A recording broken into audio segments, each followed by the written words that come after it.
এই মসজিদটা 4,17,00,000 টাকা ব্যয়ে এই মসজিদটা নির্মিত হয়েছে। আসসালামু আলাইকুম, welcome to Sylhet to London.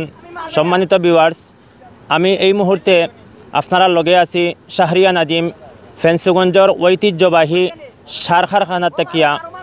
যে এই সার কারখানাত অনেক সুন্দর আসলে একটা সার কারখানা এবং দৃষ্টিনন্দন মসজিদ আমরা ইনশাল্লাহ আপনারা দেখাইমু, আপনারা লগে থাকবা। ফেন্সুগঞ্জর ঐতিহ্যবাহী শাহজালাল ফার্টিলাইজার কোম্পানি লিমিটেডর সিবিএর সম্মানিত ভাইস প্রেসিডেন্টের সাথে একটু আলাপ করবো।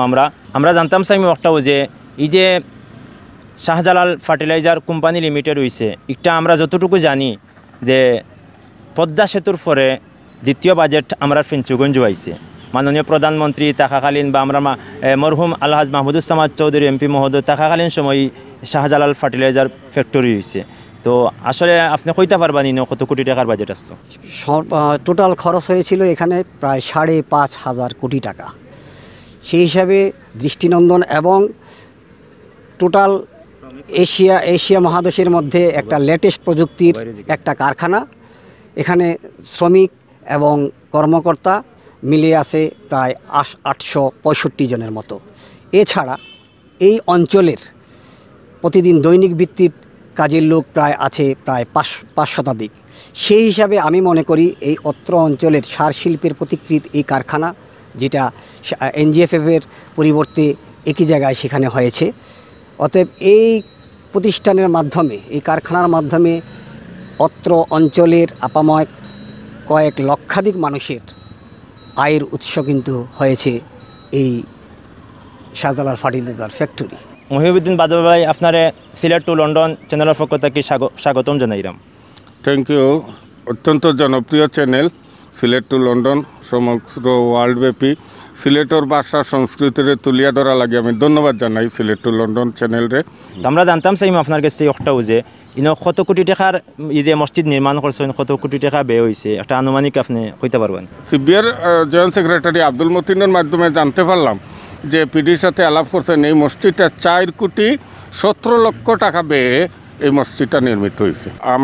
আমাদের এই সিলেট 3 আসনের মাননীয় মরহুম সংসদ সদস্য আলহাজ মাহমুদুজ্জামান চৌধুরী যে 2তলা মসজিদ আন্ডারগ্রাউন্ড শোতে মসজিদটা করছেন, এরপরেও এই মসজিদটা অত্যন্ত সুন্দর এবং দৃষ্টিনন্দন যাকে বলে এই মসজিদটা হয়েছে। আমি এইবার করে ঈদও নামাজ পড়ছি, মসজিদ অত্যন্ত ভালো হয়েছে এই মসজিদটা ওয়ায় শুধু সার কারখানা নয়, পার্শ্ববর্তী এলাকার মানুষও উদ্বুদ্ধ হয়ে যত দৃষ্টিনন্দন এই মসজিদে গিয়ে নামাজটা পড়ি, ভালো লাগে, তৃপ্তি লাগে আমরা মুসলমান হিসাবে।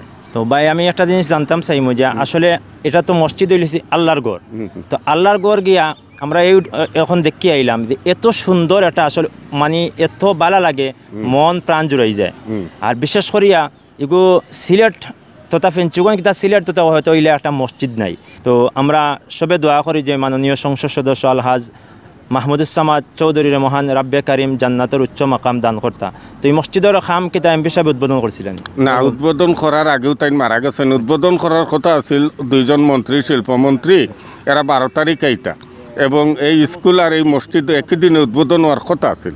11 তারিখও আল্লাহ রব্বুল আলমিনের ডাকে এমপি সাহেব মারা গেছেন। বিদায় মন্ত্রী 2জন, শিল্প মন্ত্রণালয়ের মাননীয় মন্ত্রী এবং প্রতিমন্ত্রী অলরেডি সিলেট আইছেন, কিন্তু এমপি সাহেবের মৃত্যুর খবর পাইয়া তাই মানে তারা ব্যাক করছেন, আরেকটা উবাবু রয়ে গেছে, আল্লাহর হুকুমা রয়েছে না তাই উদ্বোধন করা। আমরা সাধারণত এই বিল্ডিংগুলা দেখি যে সারখানার যে বিল্ডিংগুলো হয়েছে আবাসিক বিল্ডিং, ইলা আমরা দেখি লন্ডন, আমেরিকা, বিভিন্ন মধ্যপ্রাচ্যর দেশও, কিন্তু আমরা ফেন্সুগঞ্জ উপজেলাধীন ঈদে এত সুন্দর সুন্দর একটা বিল্ডিং হয়েছে। এইসব বিল্ডিং আসলে কতটা টোটাল বিল্ডিং আছে? এখানে শ্রমিক, কর্মচারী এবং কর্মকর্তাদের জন্য প্রায় 40টার মতো বিল্ডিং আছে, 4 তলা বিশিষ্ট, যাতে শ্রমিক কর্মচারীরা সবাই একান্তে এই কারখানাতে যারা স্থায়ীভাবে আছেন তাদের জন্য কিন্তু এই আবাস রাখা হয়েছে। আসলেই আপনি একটা কথা বলছেন, বাইরে থেকে অবশ্যই সুন্দর, এবং আমার মনে হয় অনেকেই যারা আসেন এবং আপনাদের মাধ্যমে যেটা জানছেন, অনেকটা হয়তো সিঙ্গাপুর অথবা নিউ ইয়র্ক অনেকটাই যে ঈদে বিল্ডিং আপনি কইছেন যে 40টার মতো আছে। তো 40টা বিল্ডিং আপনারা যারা স্থায়ীভাবে এখানে চাকরি করা আপনারা তো মানে এই ফ্ল্যাটগুলো নাকি তা? হ্যাঁ হ্যাঁ, আমি আগেই বলছি শ্রমিক, কর্মচারী এবং কর্মকর্তা আচ্ছা আচ্ছা। সব মিলিয়ে আমরা আমাদের এখানে প্রায় 865 জনের মতো আমরা আছি। আরও কিছু লাগবে, তো এই সরকারি সুযোগ সুবিধা কিতা? গ্যাস, বিদ্যুৎ, এইসব স্কুল, মেডিকেল, এইগুলো আমাদের জন্য ফেসিলিটি, হ্যাঁ চাকরির একটা শর্তই আছে, সেই জন্য সেইগুলাই মানে অনেকটা ফ্রি হিসাবেই আমরা আছি। ফেঞ্চুগঞ্জ উপজেলাধীন শাহজালাল ফার্টিলাইজার কোম্পানি লিমিটেডের সিবিএর যুগ্ম সাধারণ সম্পাদক সদ্য জনাব আব্দুল মতিন ভাইরে কিছু মাতাইমু। ভাই, আমরা জানতাম চাইম আপনার কাছে যে এই যে এত বড় একটা কোম্পানি বা এত বড় একটা সার কারখানা, এই সার কারখানার এই সারগুলা প্রতিদিন কত হাজার মেট্রিক টন সার উৎপাদন হয়? প্রতিদিন 1750 মেট্রিক টন সার উৎপাদন হয় আমাদের এখানে। 1750 মেট্রিক টন। 1750 metric ton. জি। এই সারগুলা কোন কোন জায়গায় যায় বাংলাদেশের? বাংলাদেশের বিভিন্ন বাফার গোডাউনগুলোতে এই সার যায়। আমরা সাধারণত দক্ষিণ অঞ্চলগুলোতে আমরা এই সারগুলা সরবরাহ করে থাকি।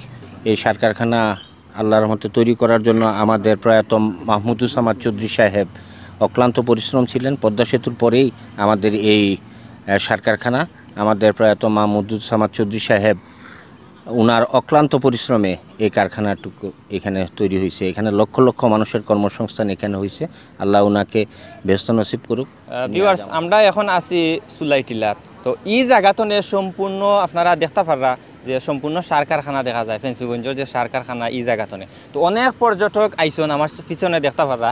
এই জায়গাতনে সবে সম্পূর্ণ সার কারখানা, এমনকি ফেঞ্চুগঞ্জের বেশিরভাগ অংশ এই জায়গাতনে দেখা যায়। সবচেয়ে উঁচা এই টিল্লা এবং আকর্ষণীয় মনোরম টিল্লা। তো অনেক দর্শনার্থী আইসন আমার পিছিয়ে দেখতে পারা, তারা ইনো আইসন দেখার লাগে, সার কারখানা দেখার লাগে এবং বিভিন্ন মনোরম দৃশ্য উপভোগ করা। তো আমরা এক দর্শনার্থী বাইর লগে মাথার চেষ্টা করবো।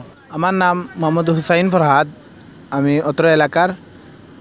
এই সার কারখানা যেটা হয়েছে গিয়া একটা NDFF সার কারখানা, যেটা একটা হয়েছে গিয়া দক্ষিণ এশিয়ার সর্বপ্রথম সার কারখানা এবং সর্ববৃহৎ সার কারখানা। এখন বর্তমানে আপনারা দেখতে পারা একটা বন্ধ আছে, এটা হইল ন্যাচারাল গ্যাস ফার্টিলাইজার ফ্যাক্টরি নামে যেটা আসলো আর কি। বিগত কিছুদিন ধরে 5-6 বছর ধরে একটা বন্ধ আছে। আর নতুন যে সার কারখানা হয়েছে বাংলাদেশের সবচেয়ে বৃহৎ সার কারখানা, যেটা হইল গিয়া শাহজালাল ফার্টিলাইজার কোম্পানি লিমিটেড। আর এই প্রজেক্ট ওয়াই আমরা এলাকার মানুষ অনেক দিক দিয়ে উপকৃত হয়েছে, বিশেষ করে আর্থিক দিক দিয়া এবং এলাকার শিক্ষার মান উন্নতি হয়েছে। তারপরে এলাকাত আমরার যাতায়াতের সুবিধা হয়েছে এবং একটা পর্যটনের মতো এলাকা গড়িয়ে উঠছে। ইনো প্রাকৃতিক সৌন্দর্যের মধ্যে প্রাকৃতিক সাইডে দি প্রাকৃতিক সৌন্দর্য ঘেরা, এক সাইডে দিয়ে আছে চা বাগান, এক সাইডে দি পাহাড়, যারে আমরা সুলাইটিল্লা নামে চিনি। ফেঞ্চুগঞ্জের ঐতিহ্যবাহী পাহাড় সুলাইটিল্লা, তার মধ্যখানে শাহজালাল ফার্টিলাইজারটা খুবই সুন্দরভাবে